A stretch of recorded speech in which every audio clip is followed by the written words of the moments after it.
तो hello friends, welcome back to my channel. Friend, आज के इस वीडियो सीरीज़ में हम लोग बात करने वाले हैं इंजीनियरिंग फिजिक्स के 20 दिनों के टारगेट के बारे में। जी हाँ दोस्तों, 20 दिनों में मात्र आप इंजीनियरिंग फिजिक्स की तैयारी किस तरह से करेंगे कि आप बेहतर स्कोर कर सकते हैं।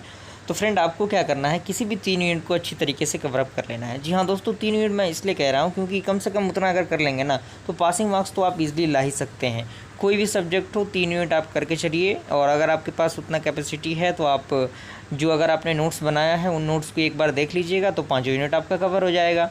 तो उसमें जो यूनिट नंबर 1 है, यूनिट नंबर 1 का ये कुछ इंपॉर्टेंट क्वेश्चन है फ्रेंड। यहाँ पे आप इसको देखिए, जिसमें Schrödinger time dependent and independent wave equation जो होता है उसका डेरिवेशन आपको कर लेना है, क्योंकि कई बार एग्जामिनेशन में डायरेक्टली ये पूछ देता है।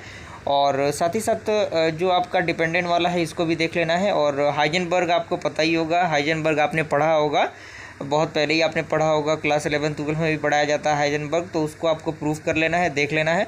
उसके बाद फेज वेलोसिटी, ग्रुप वेलोसिटी क्या होता है, उसके बीच का रिलेशन क्या होता है, उसके बारे में आपको पता होना चाहिए। और उसके फार्मूलाज को ड्राइव करना आपको आना चाहिए। और उसके बाद ग्राफ को आपको बनाना आना चाहिए। ओके, तो ये सारी चीज़ें हैं जो कि आपको ध्यान में रख के चलनी है। और डेरिवेशन का जितना ज़्यादा आप प्रैक्टिस करेंगे उतना ज़्यादा आपके लिए बेनिफिशियल होगा। और उसके बाद आपका वेव फंक्शन क्या होता है, वेव फंक्शन को भी आप डिस्कस कर लीजिएगा। उसमें कुछ प्रॉपर्टीज़ वगैरह दिख रही होंगी, आप उसको देख सकते हैं। और उसमें energy operator, momentum operator, kinetic energy operator, ये सारे क्या होते हैं, इन सारी चीज़ों को अच्छी तरीके से डिस्क्राइब किया गया है, बताया गया। तो आप इनको देख लीजिएगा। और ये यूनिट सेकंड देखते हैं हम लोग। तो फ्रेंड, ये यूनिट सेकंड के अंदर आपका फ्रेजनल बाइप्रिज्म जो होता है उसके बारे में बताया गया। उसके बारे में एक आपको डायग्राम दिख रहा होगा, उस डायग्राम को आप प्रैक्टिस कर लीजिएगा। यानी कम से कम आप इतने क्वेश्चंस को प्रैक्टिस कर लेंगे ना तो आपके लिए काफ़ी बेहतर हो जाएगा। अगर आप इस PDF रिसोर्सेज को एक्सेस करना चाहते हैं तो टेलीग्राम ग्रुप का लिंक आपको मिल जाएगा डिस्क्रिप्शन बॉक्स में। आप टेलीग्राम ग्रुप में जुड़ जाइएगा, वहाँ पर डायरेक्टली कॉन्टैक्ट करके मुझसे आप PDF रिसोर्सेज एक्सेस कर सकते हैं। ओके, उसके बाद आपको ये सारी चीज़ें भी पता होनी चाहिए, कंडीशन भी इसके बारे में पता होना चाहिए। और जो डिफ्रेक्शन ग्रेटिंग होता है उसके बारे में भी आपको पता होना चाहिए, उसका कंस्ट्रक्शन, वर्किंग जो भी है। मैंने इन सारी चीज़ों को बहुत पहले ही बता रखा है फ्रेंड। थर्ड यूनिट हम लोग देख लेते हैं।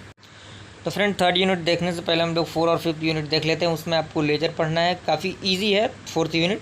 तो आप अगर 1-2 बार इसको रिव्यू कर लेंगे ना, पढ़ लेंगे, तो सारी चीज़ें आपकी क्लियर हो जाएंगी, सारा डाउट आपका क्लियर हो जाएगा। उन सारी चीज़ों को आप देख सकते हैं बारी बारी से। और जितना जल्द हो सके अपनी प्रिपरेशन को स्टार्ट कर दीजिए फ्रेंड, क्योंकि वक्त बहुत कम है।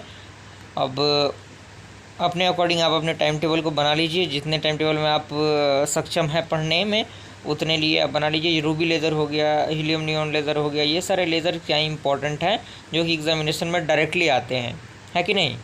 हीलियम नियॉन लेज़र ये हो गया, उसका कंस्ट्रक्शन, वर्किंग, उसका डायग्राम, ब्लॉक डायग्राम आपको आना चाहिए, क्या उसका प्रोसीजर होता है ये पता होना चाहिए आपको।